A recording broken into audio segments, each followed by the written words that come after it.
Alléluia. Alléluia. Je bénis le Seigneur pour ta vie. Et je prie que le Saint-Esprit te fortifie. Élu de Dieu, vous pouvez vous asseoir. Gloire soit rendue au Seigneur Jésus-Christ, le Dieu qui nous a rassemblés ici, celui qui est le Dieu de nos inspirations, celui par qui nous vivons et celui pour qui nous vivons. S'il arrivait qu'on retirait Jésus de notre vie n'est que ordure, notre vie n'est que pourriture. Sans Jésus-Christ, nous ne sommes rien. C'est pourquoi nous avions besoin de lui dans notre vie, dans notre existence. Et pour nous qui l'avions reçu, il nous a donné la grâce d'être parmi ses enfants. Et il a fait de toi, il a fait de moi un élu de Dieu. J'aimerais que tu l'acclames encore une fois. Regardez le Seigneur. La prédication de ce matin va se reposer sur un thème qui nous interpelle tous. Le thème sur lequel nous allons nous entretenir a pour nom la pêche miraculeuse. Cité dans le passage de Luc 5, verset 1 au verset 11. Et dans le livre de Jean 21, à partir du verset 1 au verset 7. Je cite encore le passage dans lequel nous allons nous exhorter, nous édifier. Les références bibliques, c'est dans les passages Luc 5, verset 1 au verset 11. Jean chapitre 21, verset 1 au verset 7. Alléluia. Élu de Dieu, avant que tu ne sois élu, sache qu'il y a eu un long processus que tu as parcouru. Avant que tu ne sois ici, sache que ce n'est pas un fruit de hasard, mais c'est l'Éternel lui-même qui est allé te chercher et qui t'a conduit vers nous en ce lieu. Qui sommes-nous pour parler de Jésus, pour parler des choses spirituelles? Nous qui sommes que des enfants, nous qui étions nés hier seulement, mais Dieu, par sa grâce, par son amour, nous a permis de le connaître. Et voilà pourquoi nous ne manquons pas de témoigner de sa grandeur et de sa puissance. La pêche miraculeuse arrive. Et c'est l'heure de la pêche miraculeuse. Si je parle de la pêche, certains vont se dire, mais est-ce que le prophète veut nous envoyer aller pêcher des poissons? C'est de quelle pêche il s'agit? Élu de Dieu, j'aimerais que tu te disposes en esprit et que tu ramènes ton esprit ici afin de comprendre ce sur quoi nous allons parler. La pêche miraculeuse dont on parle est que les signes, les miracles, les prodiges qui doivent accompagner cette vision trompette des élus. La Bible dit que la moisson est grande et il y a peu d'ouvriers. Nous sommes beaucoup appelés, mais parmi nous, il y a peu d'élus. Le monde entier, aujourd'hui, doit connaître Christ. Mais qui ira pour servir? Qui ira pour annoncer le retour de Jésus? Qui ira pour parler de Jésus? Si ce n'est nous que le Seigneur est en train de choisir. À travers cette vision que le Saint-Esprit nous a donnée, lorsque la pêche miraculeuse arrive, il faut que chacun de nous puisse être à la brèche. Il faut que chacun se trouve à son poste pour servir Dieu. Bien-aimés, nous sommes tous des serviteurs de Dieu. Et parmi nous, il y a des servantes de Dieu. Nos enfants que vous voyez, eux aussi sont en train d'apprendre. Tout comme Samuel, le petit enfant, qui a appris auprès du sacrificateur Élie. Le Seigneur fait de nous un peuple adorateur. Le Seigneur suscite des familles, suscite des foyers, et il leur confie un ministère. Bien-aimés, longtemps, nous entendons parler du réveil. Et il y a eu beaucoup de réveils qui nous ont précédés. Il y a eu beaucoup de réveils avant que nous ne venions. Mais en termes clairs, le réveil n'est que égal au Saint-Esprit. Et là où le Saint-Esprit règne, c'est qu'il doit avoir l'amour. Il doit avoir l'unité d'esprit. Le réveil ne vient pas pour que les enfants de Dieu se divisent, pour que les enfants de Dieu se dispersent. Mais le réveil vient pour rassembler les élus, pour rassembler les enfants de Dieu. Afin que tous ensemble, nous irons pour gagner le monde. Regardez comment le monde aujourd'hui est en train de dandiner. Regardez tout ce qui ne va pas bien dans le monde. Tout ce qui était anormal et qui devient anormal du jour au lendemain. Et tout cela effraie. Tout cela nous montre qu'il n'y a plus d'espoir si Jésus ne revenait pas chercher les siens. Élu de Dieu, la pêche miraculeuse arrive pour qu'il y ait l'unité d'esprit. Pour que ensemble, femmes, hommes, enfants, vieillards, jeunes, nous puissions tous nous donner à l'œuvre de Dieu. Bien aimés, nous allons rapidement prendre le passage de Luc chapitre 5. À partir du verset 1 au verset 11. Mais nous allons le lire de façon posée pour que tout le monde puisse écouter.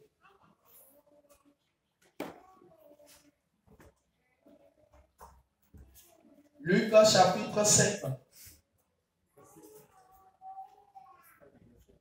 À partir du verset 1.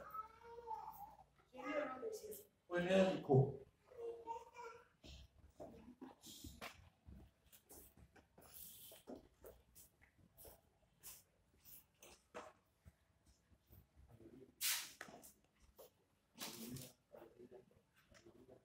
Bien. Je lis au nom de Jésus. Comme Jésus se trouvait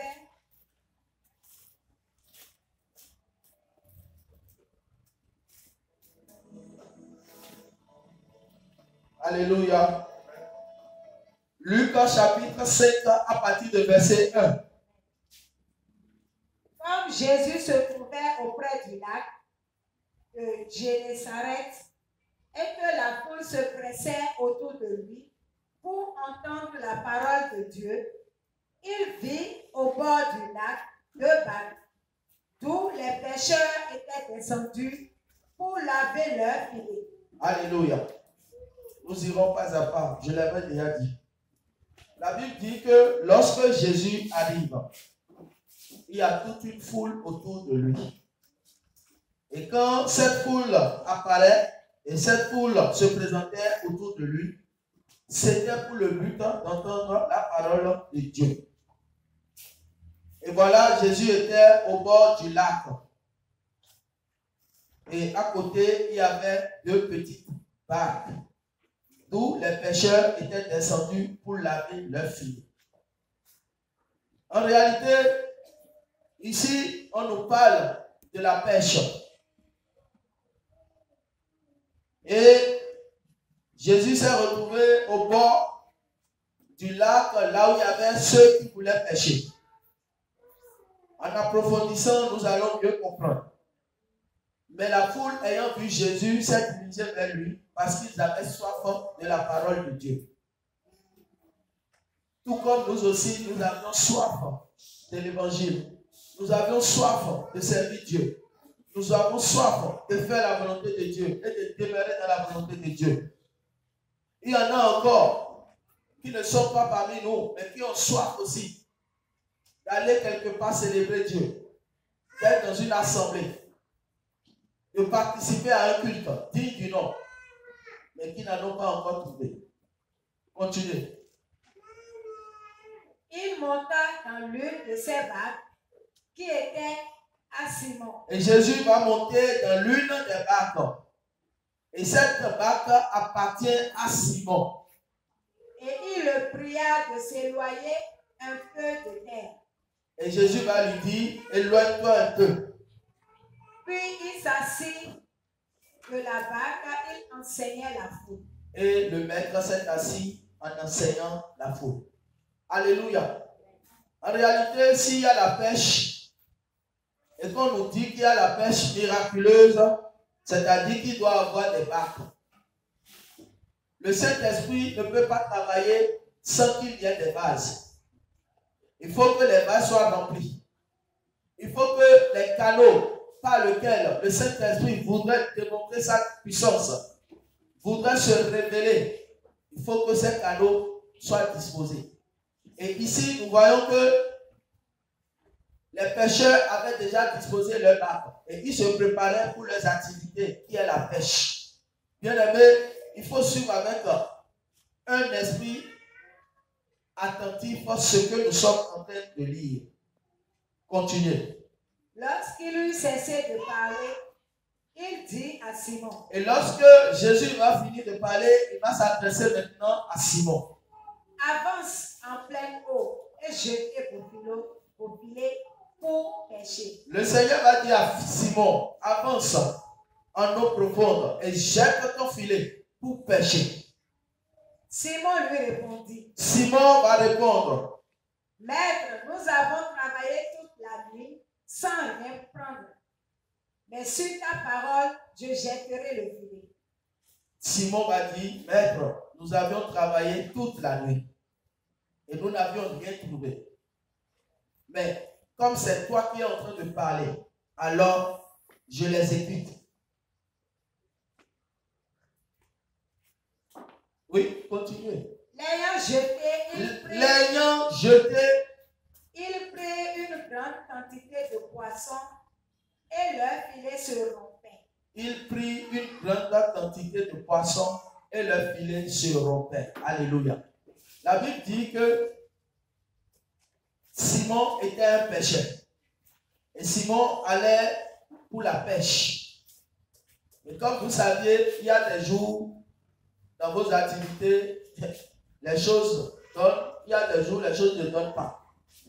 Vous allez voir les commerçants, il y a des jours, ils sortent pour aller dans leur lieu de vente, dans leur lieu de commerce. La journée est parfois agréable, mais désagréable des fois. Et ce pêcheur, qui est Simon, s'étant rendu à la pêche, a dit à notre Seigneur Jésus qu'il n'avait rien trouvé depuis ces derniers jours qu'ils se sont rendus pour pêcher des poissons. Ce qui veut dire que Simon était un pêcheur de poissons. Alléluia. Simon était un pêcheur de poissons. Et Jésus est venu et Jésus les a vus. Après qu'il a fini d'enseigner la foule, il va lui demander, Simon, avance en eau profonde et jette le filet. Et Simon va répondre pour parler. Vous voyez, Jésus lui a dit, fais ceci. Mais lui, il va commencer par dire, voilà, nous l'avions bien trouvé depuis, et voilà. Est-ce que ce que Dieu est en train de lui dire en ce moment correspond à ce que lui est en train de donner comme réponse? En temps normal, Dieu lui a parlé. Et ce que Dieu a dit, voudrait qu'il applique en même temps. Mais lui, il va commencer par dire à Dieu, voilà, nous, on a cherché à pêcher des poissons, on n'a rien trouvé. Maintenant, comme c'est toi qui parles, je vais le jeter pour voir. Parce qu'il sait que Dieu qui lui a parlé ne peut pas lui parler en vain. C'est qu'il veut faire quelque chose. Cette histoire que nous sommes en train de lire doit nous ramener un peu dans la vision du réveil, dans la vision de la trompette des élus. Lorsque ces pêcheurs se sont rendus à leur lieu de pêche, ils s'étaient déjà préparés. La Bible ne nous a pas dit qu'ils ne s'étaient pas préparés, ils s'étaient bien préparés. Et ils avaient leur barque. Celui qui a sa barque, c'est qu'il doit aller pour pêcher et remplir la barque. Et ils s'attendaient à ça. Mais quand ils sont partis de leur propre force, ça n'a pas donné grand chose. Mais voilà Jésus qu'ils ont rencontré. Et Jésus, après avoir vu tout ce qui s'est passé, après avoir compris ce qui s'est passé, parce que lui connaissait déjà ce qui s'est passé, et lui va leur parler pour lui dire, mais Simon, viens, jette l'eau, jette en eau profonde ton filet. C'est-à-dire que c'est l'heure que tu vas poissonner. Il y a longtemps, Tu as semé, mais tu n'as jamais moissonné. Le Seigneur fait de nous tous des pêcheurs. Mais pas pour des pêcheurs de poissons, mais des pêcheurs d'âmes. Nous ne pouvons pas comprendre comment Dieu veut agir. Est-ce que Simon pouvait comprendre ce que Dieu voulait faire avec lui? Il ne pouvait pas savoir que sur son chemin, il allait rencontrer le Seigneur ce jour-là. Mais cela était un miracle. C'est pourquoi on nous dit la pêche miraculeuse. Lorsque la pêche miraculeuse viendra, c'est-à-dire que ce que toi-même tu n'as jamais fait, c'est ça tu le feras. Et qui va t'amener à le faire si ce n'est le Saint-Esprit? Lorsque le Saint-Esprit va opérer à travers toi, ce que les gens n'ont jamais vu ou ne t'ont jamais vu faire, c'est cela qu'ils vont voir en toi pour glorifier Christ. Parce qu'ils diront que ce frère, nous l'avions connu, mais cette soeur, nous l'avions connu, mais aujourd'hui, il nous a étonnés parce qu'on a vu que l'Esprit de Dieu était descendu sur elle. Alléluia. Tous les jours, Simon allait à la pêche. Mais laisse-moi dire, est-ce que réellement il pouvait pêcher autant de poissons qu'il viendra pêcher lorsque Jésus viendra lui parler après? Parce que quand Jésus lui a parlé, ce qui a suivi après, nous allons lire et nous allons encore comprendre. Vous voyez, il y a encore beaucoup de choses que le Seigneur nous demande de faire. Et quand Dieu nous unit et qu'il nous rassemble, ce n'est pas pour perdre le temps qu'il nous rassemble, mais c'est pour que nous gagnons vite en temps. C'est pour que nous allons vers le même but, le but commun pour lequel il nous appelle. Et cela devrait être notre préoccupation la plus chère. Et évidemment, Simon a répondu à Jésus. Et voilà ce qui va se passer dans le 6. Continuez dans le 6. L'ayant jeté, il prit une grande quantité de poissons et leur filet se rompit. Ils firent signe à leurs compagnons qui étaient dans l'autre bac de venir les aider. Ils vinrent et ils remplirent les deux bacs au point qu'elles enfonçaient. Alléluia. La Bible dit, l'ayant fait, il prit une grande quantité de poissons. Une grande quantité de poissons. Ce que lui-même, de sa propre force, n'a jamais pu gagner, pu prendre. Bien aimé, ça va te surprendre parce que là où tu es aujourd'hui, si on te demandait, est-ce que tu as pu gagner une âme, tu vas dire vraiment, tu vas commencer par gratter la tête. Combien d'âmes tu as pu gagner en une année? Combien d'âmes tu as pu gagner en une semaine? Combien d'âmes tu as pu gagner en un mois? Moi, je me rappelle une fois qu'un serviteur de Dieu prêchait sur une chaîne de la radio et j'avais entendu dans sa prédication, il disait que lui, tous les jours de sa vie, il ne manque pas de semer la parole dans la vie de quelqu'un. S'il soit sur Zelle, qu'il soit dans un bus, qu'il soit au marché, qu'il soit au service, il annonce l'évangile. Il parle de Jésus à quelqu'un. Il dit, quand tu as connu Jésus et que Jésus est tout à tes lèvres, tu ne peux pas manquer de faire sa publicité. Donc tu dois faire sa publicité pour qu'au moins en une journée, tu puisses gagner une âme pour lui. Alléluia. Maintenant, avant, peut-être, tu avais le zèle, tu avais la volonté. Tu voulais aussi gagner des âmes pour le Seigneur. Parce que ce que nous sommes en train de lire ici nous parle des poissons. Mais en réalité, ce n'est pas seulement poisson qu'il faut voir. Parce que Dieu qui a croisé le chemin de Simon ne lui a pas dit de continuer avec le pêcheur de poissons qu'il était. Dieu s'est révélé à lui, aussitôt il a changé son destin. Alléluia. Donc, ici, le Seigneur nous envoie aussi pour pêcher, mais pas pour pêcher le poisson, mais pour pêcher des âmes. Avant toi aussi, tu allais à la pêche. Tu allais à la pêche, mais tu ne gagnais aucune âme. Tu ne gagnais aucun poisson. Tu revenais avec la barque vide. Mais le jour, le Saint-Esprit va opérer à travers toi. La parole qui sortira de ta bouche ne sera pas ta propre parole, mais c'est la parole du Saint-Esprit. Acclame encore une fois le Seigneur. Ce sera la parole du Saint-Esprit. Et juste cette parole suffit pour mettre la douceur dans le cœur des gens. Juste cette parole suffit pour que les gens aient la paix. Parce que beaucoup n'ont pas la paix. Les gens ont de l'argent, mais la nuit, ils ne dorment pas. La nuit se transforme en souris. La nuit se transforme en dépôt. La nuit se transforme en chat. Mais toi, tu dors tranquillement, tu te réveilles. Beaucoup de ceux qui ont des véhicules bloqués sous les voyons. La nuit, peut-être, leur cœur se transforme en cercueil. Toi, tu le sais. Est-ce que toi, tu le sais? La nuit, est-ce que toi, tu sais si dans sa chambre, il a un serpent fétiche avec lequel il vient coucher la nuit? Mais pourtant, c'est ce serpent qui lui donne la richesse. Et toi, tu l'envies. Chrétien, tu ne peux pas envier ce genre de personnes. Parce que tu ne connais pas sur quoi sa richesse est bâtie.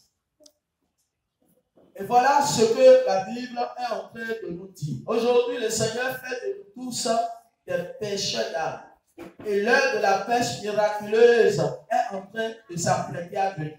Et le Seigneur nous demande, est-ce que nous sommes réellement prêts? Est-ce que nous avons la foi? Est-ce que nous pouvons vraiment faire sa volonté? Est-ce que quand il va nous dire, jette le filet en eau profonde et voir ce qui va se passer, est-ce que nous n'allons pas douter? Toi qui n'as jamais prié pour que quelqu'un reçoive sa guérison, le jour-là, le Saint-Esprit va t'utiliser. Tu vas imposer la main. Le malade sera guéri. Bien-aimé, la pêche miraculeuse arrive. Ce sont des signes, des prodiges qui vont accompagner. Nous n'allons pas seulement rester ici parler de Jésus. Si vous regardez dans Actes des Apôtres, dans Actes chapitre 2, vous allez voir qu'après qu'ils avaient reçu la puissance d'en haut, le Saint-Esprit, ils ne se sont pas limités à cette chambre haute. Parce que la puissance qu'ils avaient pris, c'est que la puissance qui dégageait en chacun faisait qu'on ne pouvait pas rester sur place. Mais il fallait sortir des quatre du mur pour montrer, pour révéler Christ, pour démontrer la puissance de Dieu. Pour que les païens puissent comprendre qu'il y a un Dieu qui existe. Alléluia. Lorsque la pêche miraculeuse viendra, c'est de la même manière que les petits enfants que vous voyez vont commencer par prophétiser. Comme l'a dit dans Joël 2, verset 28 au verset 29. Vous allez voir des vieillards, le Saint-Esprit va les saisir, il va les utiliser puissamment. Et c'est à ce à quoi le Seigneur est en train de nous conduire. C'est ce à quoi le Seigneur est en train de nous conduire. Il n'avait pas espéré un jour attraper de si grands poissons, de si forte quantité. Mais le jour, le Seigneur Jésus s'est révélé à eux. Le jour, ils ont croisé Jésus. Jésus a dit un mot sur leur vie. Jésus a parlé. Il y a une parole que tu as besoin d'entendre, mon frère. Et quand cette parole viendra, là où il y avait le désespoir, tu verras que cette parole viendra pour apporter l'espoir. Je dis, cette parole viendra pour apporter l'espoir et tu ne dis pas. Si je suis ici, là, si je veux te blesser, je n'ai même pas besoin de te porter des coups. Il suffit que je te lance des énergies, tu vas commencer par pas pleurer. Mais je te dis que en toi, il y a un désespoir. Il y a quelque chose qui te montre, qui te fait croire que là où tu es arrivé, tu ne peux plus dépasser certaines limites. Mais tu as besoin d'entendre une parole de fortification, une parole d'encouragement, une parole qui doit venir pour maintenant déplacer le désespoir et le remplacer par l'espoir. Et tu dis Amen. Amen. Et c'est ce qui se passera lorsque la pêche miraculeuse arrivera. Eux, ils ne s'attendaient pas à ça. Mais la Bible dit que leur ventre était rempli. On tirait tellement de poissons que, vraiment, à un moment donné, la Bible dit que quoi? Les filets se rompaient. Ça veut dire que la quantité était si forte que même le filet ne pouvait pas contenir. Et il fallait faire quoi? Il fallait appeler des gens. Il fallait appeler des gens. Et dans le 7, ils disent quoi? Ils disent qu'ils fit signe à leurs compagnons qui étaient dans l'autre bac de venir les aider. De venir les aider. Viens m'aider. Est-ce que toi, tu sais que là où tu es, ta force est limitée et que tu as besoin de quelqu'un qui doit venir t'aider? Cela démontre un acte d'humilité. Quelqu'un qui sent qu'il est en mesure, qu'il n'est pas en mesure de force, qu'il est en état de faiblesse, qui demande de venir l'aider. Cela voudrait dire que lorsque le Seigneur va vouloir opérer des grands miracles, il enverra beaucoup de personnes à côté de nous. Accepteras-tu ces personnes qui viendront pour travailler avec nous? Est-ce que ne vas-tu pas fermer la porte? Ne vas-tu pas renfermer le cœur pour dire non, ils ne sont pas avec nous, ils n'ont pas commencé avec nous. Mais le Seigneur les enverra. Pourquoi? Parce que toi seul, tu n'as pas cette force de tenir. Mais il fallait que des gens viennent à tes côtés pour te soutenir ensemble. Regardez l'histoire de Moïse. Lorsque Moïse montait sur la montagne, et on dit qu'il y avait Aaron et Uri qui étaient de ses côtés et qui maintenaient sa main. Et quand les mains de Moïse allaient vers le haut, le peuple gagnait sur les ennemis. Mais quand la main de Moïse descendait, les ennemis gagnaient sur eux. Nous avons besoin qu'on vienne nous soutenir aussi. Nous avons besoin de l'aide. Qui parmi nous n'a pas besoin de l'aide? L'œuvre de Dieu n'est pas l'œuvre d'une seule personne. Si je venais ici seul et que je devais prêcher, je vais prêcher seul dans le désert. Je vais prêcher seul, je vais danser moi seul, je vais chanter moi seul. Mais autant que nous sommes ici, on voit parmi nous les chants, on voit parmi nous ceux qui jouent le tam-tam, on voit parmi nous ceux qui sont assis sur les bancs, sur les chaises, on voit parmi nous ceux qui prêchent les prédicateurs. Et chacun a un rôle qu'il joue. Alléluia. Et quand la pêche miraculeuse viendra, c'est que chaque ministère, chaque personne sera établie dans sa fonction. Dis Amen. Amen. Parce que nous voulons travailler pour le Seigneur. Continuez la lecture. Quand ils virent cela, lorsqu'ils ont vu cela, Simon-Pierre tomba aux genoux de Jésus. Qu'est-ce qui a fait tomber Pierre sur les genoux devant Jésus? Théodore, qu'est-ce qui a fait tomber Simon sur les genoux? Simon est allé à genoux à Jésus parce qu'il a vu qu'il est un pécheur. Qui d'autre? David, qu'est-ce qui a fait tomber Simon Pierre sur les genoux? Ce qui a fait tomber Simon Pierre sur les genoux, c'est parce qu'il veut se repentir. C'est parce qu'il s'est repenti. Continuez la lecture. Finissez la lecture. Simon-Pierre tomba aux genoux de Jésus et dit, Seigneur, retire-toi de moi parce que je suis un homme pécheur. Alléluia. Ce que les frères ont dit, est-ce qu'ils ont menti? Non. Effectivement, il est en train de dire, je suis indigne. Je ne mérite pas ce que tu as fait. Je ne mérite pas. Moi, je suis un pécheur. Parce que certainement, il a eu l'incrédulité en lui. Lorsque Jésus parlait, il a douté. C'est pourquoi, avant d'aller faire, il a d'abord trouvé quelque chose à dire. Il ne s'est pas levé directement pour aller appliquer ce qu'on lui a dit. Mais il a dit un mot d'abord. Il est encore allé en arrière. Mais le Seigneur lui est devant. Et quand il va dire ça, qu'est-ce qui va se passer? Le 9. Car l'épouvante l'avait saisi. Car la frayeur l'avait saisi parce qu'il a vu Dieu. Qui est cet homme qui parle et ce qu'il dit s'accomplit en même temps. Ce que lui n'a jamais fait. Mais le jour où il a vu les signes, il a vu que cela là, ça dépasse mon entendement. Depuis que je pêche les poissons, je n'ai jamais pêché aussi grande quantité. Regardez même quand vous allez au bord de la plage, les dauphins, les plats, ceux qui sont au bord de la plage qui font la pêche là. Quand vous allez les voir, lorsqu'ils veulent tirer le filet, est-ce que c'est le même jour qu'ils font le filet qu'ils viennent pour tirer? Non. Ils posent déjà le filet et ils mettent le filet là. Avant que le jour où ils doivent venir pour tirer les poissons, eux-mêmes savent le jour là, déjà ils calculent le jour et ils viennent pour tirer. Le jour de la poisson, ils viennent. Et quand ils viennent, quand vous allez les voir, vous allez voir que dans la vie là, tu as toujours besoin de quelqu'un. Parce qu'ils le font comment? Ils le font en groupe, en famille. Et vous allez voir que pendant qu'ils sont en train de tirer, ça chante. Ça chante, ça chante. Ils peuvent prendre des heures. Ça chante. Et ils seront en train de tirer. Ils seront en train de tirer. Les femmes sont là déjà. Avec les bassines. Bien aimé, lorsque nous nous mettons dans ça, nous allons comprendre que la même chose que le Seigneur voudrait nous demander ici. Pour qu'on aille gagner les âmes. Pour qu'on aille pour pêcher les âmes. Lorsque les âmes vont venir et qu'ils seront une foule, qu'est-ce que nous allons faire? Est-ce que nous sommes déjà prêts pour les accueillir? Parce que Dieu lui est prêt. Mais est-ce que chacun de nous ici est prêt pour recevoir les actes que le Seigneur enverra au milieu de nous? Parce que ça peut arriver. Regardez ce qui s'est passé ailleurs lorsqu'on parle du réveil. Regardez les étudiants qui sont aux États-Unis, à Asbury, où on a dit réveil. Ils ont commencé par des simples adorations et en même temps, ça a embrasé et toute une ville a été remplie, saisie. les incrédules, les incroyants, ceux qui n'ont jamais cru à Jésus, eux tous sont venus donner leur vie à Jésus. Imaginez qu'on se retrouve ici. Nous sommes combien? Nous pouvons compter le nombre de personnes que nous sommes.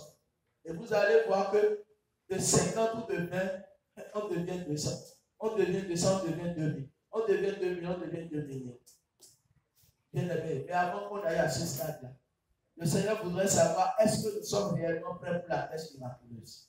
Le peuple que nous formons là, est-ce que chacun est prêt? Est-ce que chacun connaît son poste? Est-ce que chacun est déjà prêt? Est-ce qu'il a déjà sa barque prête avec lui? Parce que si tu n'as pas de quoi prendre les poissons, tu ne pourras pas aller à la pêche. Parce qu'il faut que tu gardes de quoi prendre les poissons. Tu veux aller au marché, mais tu ne gardes pas un panier. Tu veux payer avec les dépôts pour rentrer chez toi. Bon, ça ne peut pas marcher. Tu dois prévoir un panier avant d'aller au marché. Parce qu'arriver au marché, tu veux payer, tu dois acheter. Et tu dois rentrer avec ce que tu as acheté. Ou bien tu payes et puis tu laisses là-bas. Tu dis, tu as déjà payé. Mais où est-ce que tu as payé? On n'a pas vu. Donc le Seigneur voudrait remplir la barque. Le Seigneur nous a déjà donné ce qu'il faut nous donner pour que nous allons maintenant sur le champ. Et chacun de nous ici est utile. Aucun parmi nous ici n'est inutile. Chacun est utile à quelque chose. Parce qu'ensemble, nous formons un corps, nous formons le peuple de Dieu. Alléluia. Alléluia. Amen. Alléluia. Amen. Je vois les gens dormir. Je vois les gens lourds. Je vois que vraiment après l'adoration, vous êtes toujours fatigués. Après les louanges, vous êtes fatigués. On va décaler les louanges pour après la prédication. Ce serait mieux. Alléluia. Donc, en ce moment, nous nous préparons pour la pêche miraculeuse. Et voilà ce que le passage de Luc 7 est en train de nous dire. Vous suivez la lecture et allez à la fin, s'il vous plaît. Car l'épouvante l'avait saisi. Oui. Lui et tous ceux qui étaient avec lui, à cause de la pêche qu'il avait faite. À cause de la pêche qu'ils avaient faite. Vous voyez, ils ont fait la pêche, mais ils n'ont jamais eu aussi forte quantité de poissons. Ce jour a été un jour qui les a marqués. Donc toi aussi, le Seigneur doit faire quelque chose pour te marquer. Pour que tu puisses témoigner sa puissance, pour que tu puisses parler de lui à ton Dieu. Amen. Même quand tu te trouveras chez les satanistes, parler de Jésus là, que ça ne soit même pas quelque chose pour toi. Que tu trouves la facilité de parler de lui. Amen. Je vous le dis.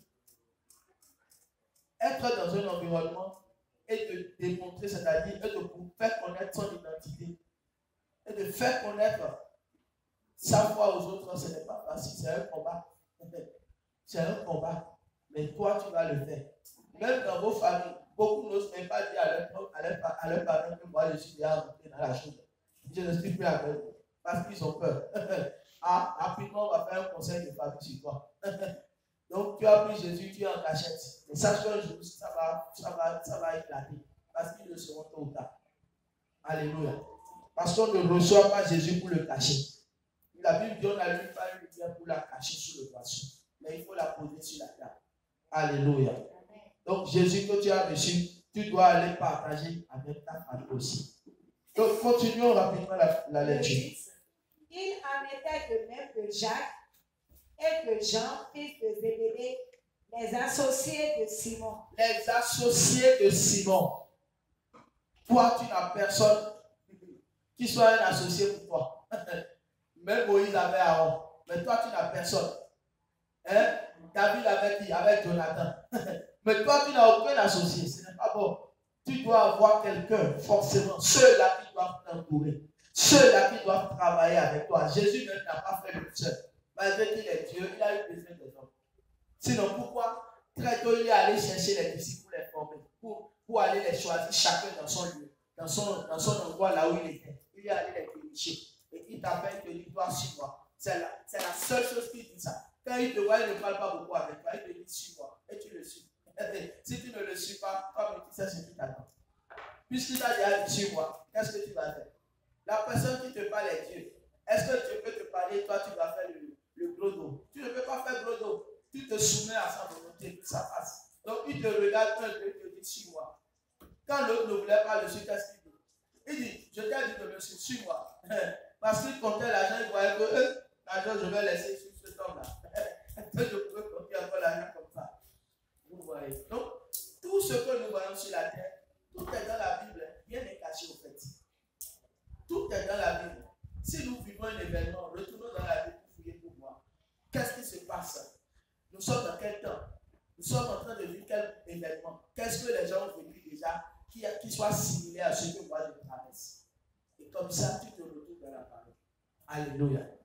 La plupart des temps, c'est parce que nous ne méditons pas qui fait que quand les situations viennent, nos esprits, nos idées sont effacées, sont loin de la parole de Dieu. On rentre dans la chair, on rentre dans la chair, on rentre dans la chair, on rentre dans la chair. Alléluia. Mais il faut que nous soyons dans la présence de Dieu, dans l'Esprit de Dieu pour comprendre dans la parole de Dieu ce que Dieu nous a dit dans sa parole.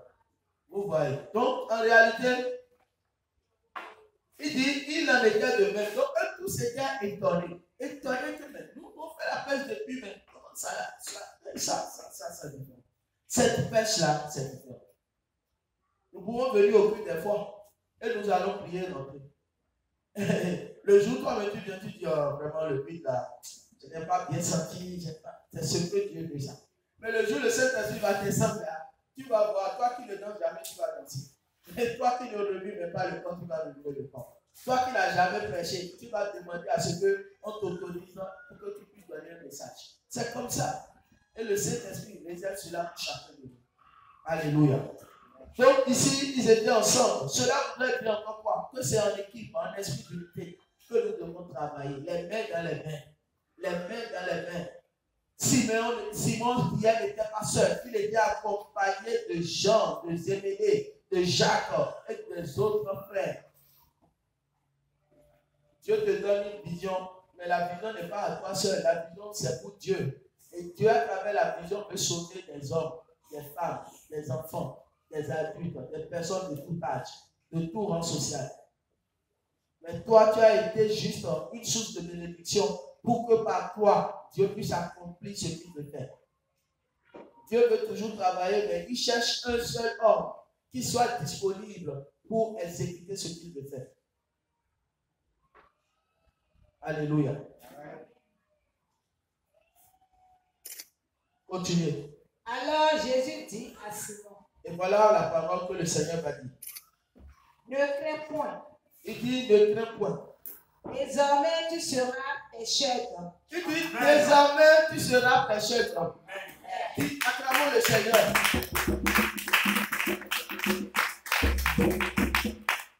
Vous voyez la nature de Jésus. Jésus n'est même pas quelqu'un de trop bavard.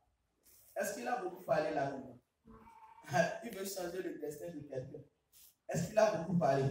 Mais toi, pour gagner une âme, tu parles tellement que tu peux faire toute une journée à parler. Parce que ta parole n'a pas d'option. Ta parole n'a aucun effet. Lui, il a juste dit. Donc, ne crains pas. Ça là, c'est rien. Ce que tu as vu là, c'est rien. Oh, laissez ça, c'est rien. Ne crains pas, c'est rien. Mais désormais là, sache que toi, tu n'attraperas plus les poissons. C'est les hommes que tu iras attraper. Amen. Comme ça, Dieu lui dit, en même temps que toi, je t'ai croisé, mais je change déjà ton destin. Ce que tu sais faire, tu le feras pour moi. Donc, dans la maison de Dieu, ce que toi, tu savais faire hier, tu dois bien le faire pour Dieu maintenant, lorsque tu es dans sa maison. Est-ce qu'on se comprend très bien?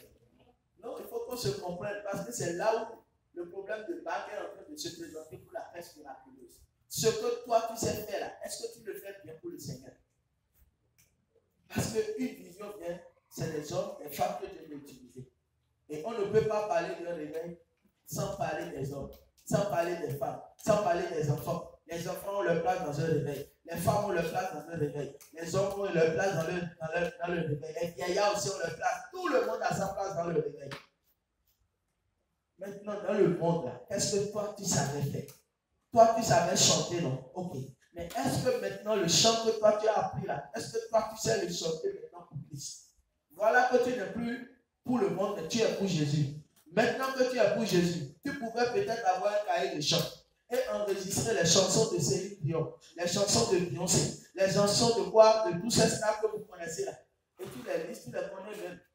Chorégraphie, c'est toi qui étais la star. Mais maintenant que tu es venu à Jésus, est-ce que tu peux être aussi la star de Jésus? Jésus veut comprendre cela aussi. Parce que quand il a croisé Pierre, il était Simon, mais il va lui dire maintenant, toi tu n'es plus pêcheur de poissons. Toi désormais, je fais de toi un pêcheur. Non. Jésus, pour te transformer, n'a pas besoin de beaucoup parler. Tu n'as pas besoin de prophétie. Tu n'as pas besoin de. Au prophète, prie pour moi. Qu'est-ce que Dieu t'a dit sur toi? Dieu n'a pas besoin de tout ce processus-là. Si toi-même tu connais celui que tu as suivi là, il va même te parler déjà dans tes oreilles pour que tu l'écoutes. Peut-être toi, dans le monde, tu as appris le métier de peinture et tu sais faire la peinture. Maintenant que tu es venu en Jésus, est-ce que tu pourras peindre le bâtiment de l'église? Est-ce que toi, ce que toi tu as appris, le métier que tu as appris dans le monde, est-ce que tu pourras le faire pour Jésus aujourd'hui? Sans attendre un franc. Est-ce que tu pourras le faire? C'est ça aussi si nous sommes réellement prêts pour la pêche miraculeuse. Qu'est-ce que tu sais faire dans le monde? Sauf le métier que tu as appris. Vous savez, on nous a toujours dit, sans le travail, tu n'es pas homme. Sous nous demandons et on nous disait tout ça. Mais c'est vrai, on n'avait pas besoin de connaître plus avant de connaître ces choses-là. C'était déjà les lois de la nature. Et les aînés nous disaient ça. Et ce qui fait que quand tu es un jeune homme et tu commences par courir derrière les femmes, les parents vont te dire, toi, tu t'amuses avec ton avenir. Et tu cours derrière les femmes, tu ne sais pas ce qu'est la femme. Et on nous disait ça. Quand toi, tu es une jeune fille, et puis à la maison, tu ne restes pas tranquille parce que tu poussais déjà les selles, et c'est toi qui te promènes dans les couloirs, dans les quartiers, on sait déjà que pas la finie, et pas fini, c'est les selles, c'est la grossesse que tu vas amener à la maison. Et cela fait que les parents étaient vraiment avertis. Et ils étaient en train de nous parler, mais quand ils nous parlaient, on ne les écoutait pas. Parce que ce qu'on avait à cœur de faire, on va aller forcément le faire. Mais puisque tu as fait tes expériences, et tes expériences n'ont pas marché, tu dois faire retour à Jésus pour savoir désormais que ce que tu avais fait hier qui n'était pas bien, maintenant il faut corriger et ramener les choses vers lui. Alléluia. Et tout ça, Dieu a été passé avec nous. Est-ce que pendant que tu faisais tes grimaces là, Dieu t'a dit quelque chose? Dieu t'a dit quelque chose? Mais maintenant que toi, tu veux aller gagner les autres, toi, tu les condamnes. Maintenant que toi, tu veux aller gagner les autres, c'est toi qui les insultes. C'est toi qui les injures, c'est toi qui les maudis, c'est toi qui rends l'évangile difficile pour eux. Et les gens ne peuvent même plus avoir de l'espoir. Les gens ne peuvent même plus écouter. Les gens ne peuvent même plus venir à Jésus parce que le message en lui-même est difficile pour eux. C'est dur comme un béton. Et ils se demandent comment on peut faire pour venir avec nous. Parce que nous n'avons pas du tout compris qu'il y a la grâce de ce que Dieu a fait avec nous. Et nous voulons traiter les autres comme si c'est nous qui avons la clé du ciel.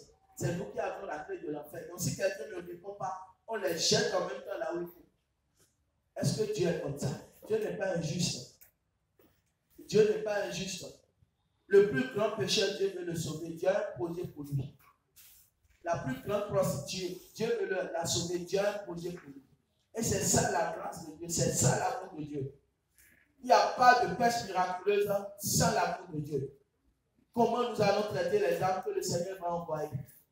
C'est le lieu qui nous contient aujourd'hui. Demain, lorsque nous serons à plus de 300, à plus de 400, à plus de 200, à plus de 1000, est-ce que ce lieu peut encore nous contenir? Non, ce lieu ne pourra pas nous contenir.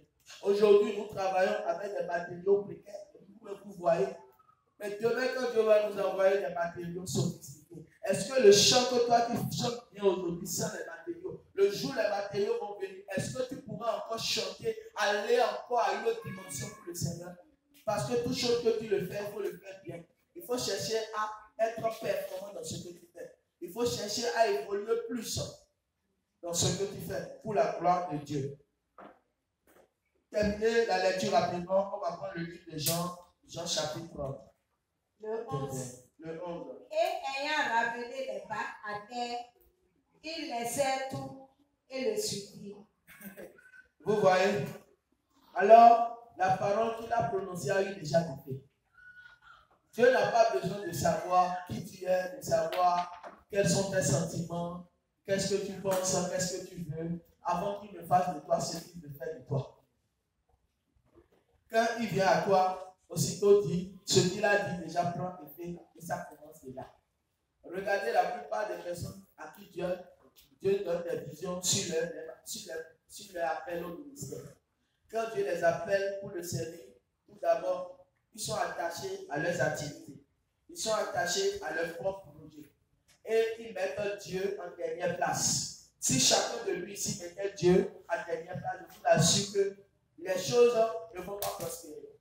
C'est parce qu'on reconnaît que Dieu, nous devons le placer à la première place. Aujourd'hui, nous tous à la maison, nous nous sommes réveillés en sursaut pour venir ici en premier.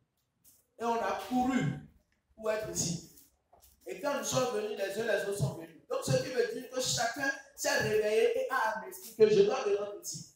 Le fait que tu as déjà ça en esprit, tu es venu ici, c'est déjà une bénédiction pour toi sans que tu ne le saches. Amen.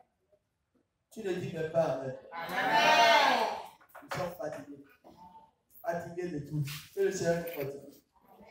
En fait, nous allons plus chanter avant la prédication. La prédication va passer à quand nous chanter. Parce que quand tu prends le bâton là-bas, tu ne peux pas lâcher. Donc, voilà ce que le Seigneur veut faire pour son peuple.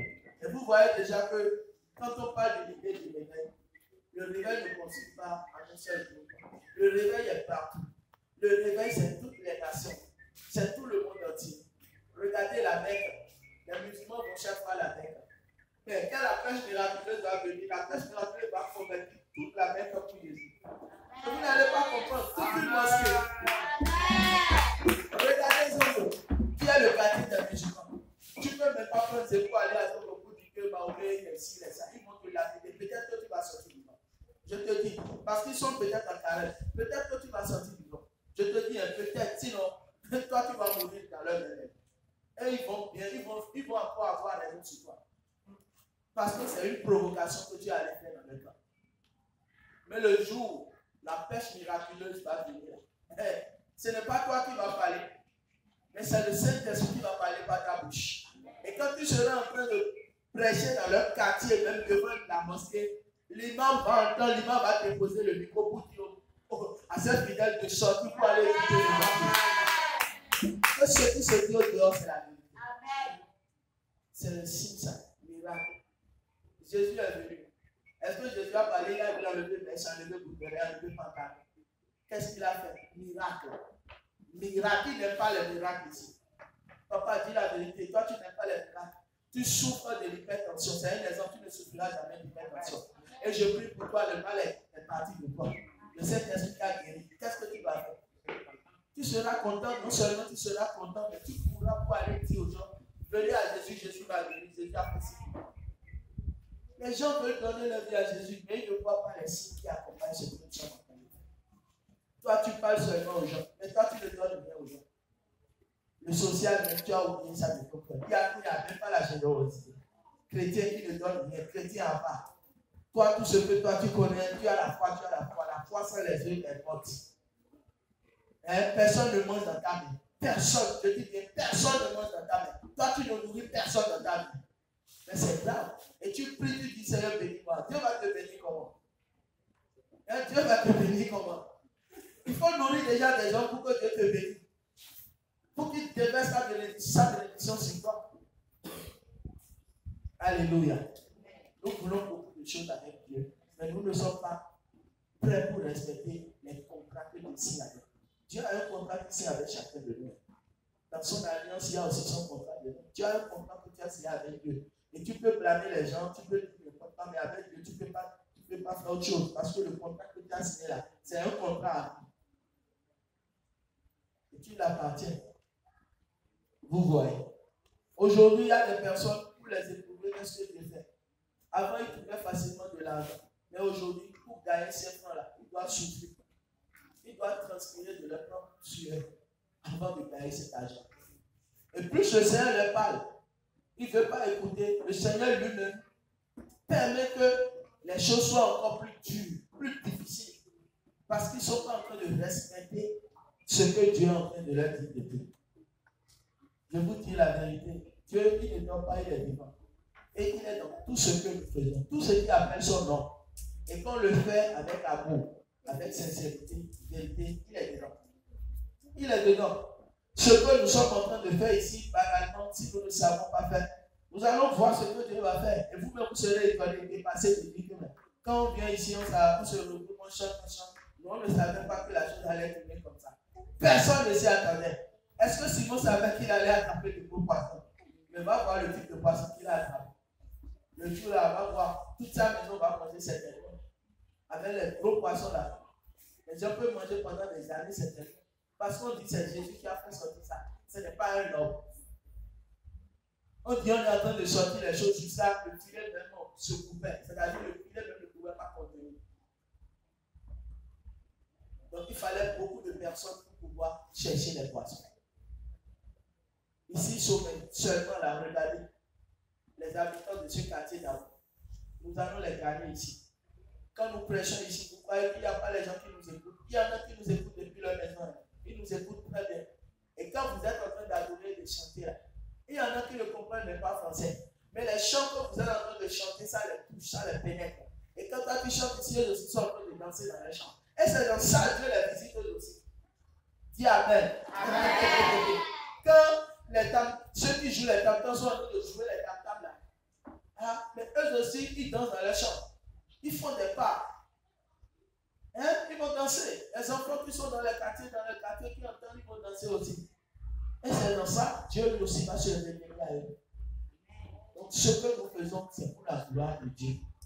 C'est pourquoi nous ne pouvons pas empêcher les femmes, les haut-parleurs, de sortir nos voix pour que ce que nous faisons soit balancé dans tous les sens, pour que les gens puissent l'écouter. C'est notre façon aussi d'évangéliser. Alléluia. Donc tout ça, c'est pour la gloire de Dieu. Le culte, c'est pour la gloire de Dieu. Est-ce que nous sommes venus ici pour adorer un être humain?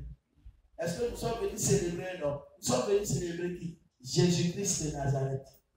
Alors, nous devons comprendre que le Seigneur qui nous a appelés ne nous a pas appelés seulement à rester ici, mais l'heure viendra, le Seigneur va nous envoyer dans les missions, dans les villages. Seras-tu prêt à aller dans les villages? Seras-tu prêt à y aller? Si tu es prêt à y aller, acclame Jésus. Est-ce que tu seras prêt de te priver de tout pendant des semaines pour aller à la montagne, en train de prier pour des vies que le Seigneur va te confier? Parce que quand il va envoyer plusieurs, ce sera des miracles, je te dis. Tu seras étonné de voir toute une maison accepter l'évangile et de venir ici. Tu seras étonné de voir tout un marché, nous allons envahir le marché. Et les gens vont dire, mais c'est quelle église, vous êtes où, c'est quelle assemblée? Je vais donner ma vie à Jésus, je vais venir dans votre église. Et c'est des choses qui vont venir. Mais est-ce que pendant qu'ils vont venir, nous autres qui allons les recevoir? Parce que quand les gens vont venir, toi tu ne peux plus être parmi les nouveaux venus. Toi tu es déjà un ancien. Il ne faut pas être un ancien nouveau. L'ancien à sa place, le nouveau à sa place. Donc toi qui es ancien, tu dois lui céder la place. Et toi tu vas commencer par veiller à celui-là qui est nouveau. Alléluia. Donc le Seigneur voudrait vraiment que nous mettons ces choses dans notre esprit pour savoir que quand on parle de réveil, c'est bon, le monde est souriant, mais en réalité, le réveil demande beaucoup de sacrifices. Que chacun puisse investir. Ce n'est pas une affaire de groupe ni de dénomination, mais c'est une affaire de collectivité, de famille, où nous travaillons ensemble, où nous sommes unis, comme autant des apôtres, pour faire le travail. S'il vous plaît, ouvrez rapidement Marc 16, verset 17, celui qui est en train de lire. Marc chapitre 16, verset 17. Nous sommes en train de tendre déjà vers la fin. Allons-y plus vite, s'il vous plaît. Marc 16, verset 17. Et quelqu'un ouvre Jean 21 rapidement. Jean 21. Marc 16, verset 17. Oui. Voici les miracles qui accompagneront ceux qui auront cru. Voici les miracles qui accompagneront ceux qui auront cru. En mon nom, ils chasseront les démons. En son nom, en mon nom, le nom de qui? De Jésus, nous allons chasser les démons. Ils parleront de nouvelles langues. Ah, ils parleront de nouvelles langues. Ils saisiront des serpents. Ils saisiront des serpents. S'ils boivent quelques breuvages mortels, il ne leur fera point de mal. S'ils boivent quelques breuvages mortels, ils ne leur feront point de mal. Ils imposeront les mains aux malades et les malades seront guéris. Ils imposeront les mains aux malades et les malades seront guéris. Et qui veut le faire? Qui sont ceux-là qui vont le faire? Oui, répondez s'il vous plaît. C'est nous, non? Oui. Ou bien c'est ceux de dehors? C'est nous. C'est toi, c'est moi. C'est toi et moi qui avons cru. Maintenant que nous avions cru là, pourquoi on ne voit pas ces choses en nous? Ou bien nous n'avons jamais cru. Parce que la Bible dit que si nous croyons, ceux qui ont cru là, dit ceux qui ont cru. Donc toi tu as cru. Je considère que toi tu as cru. Moi j'ai cru déjà. Maintenant, la Bible dit que il y aura des signes qui doivent accompagner. Est-ce que tu peux démontrer ta foi à quelqu'un?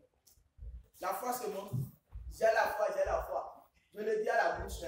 Pour que je démontre la foi.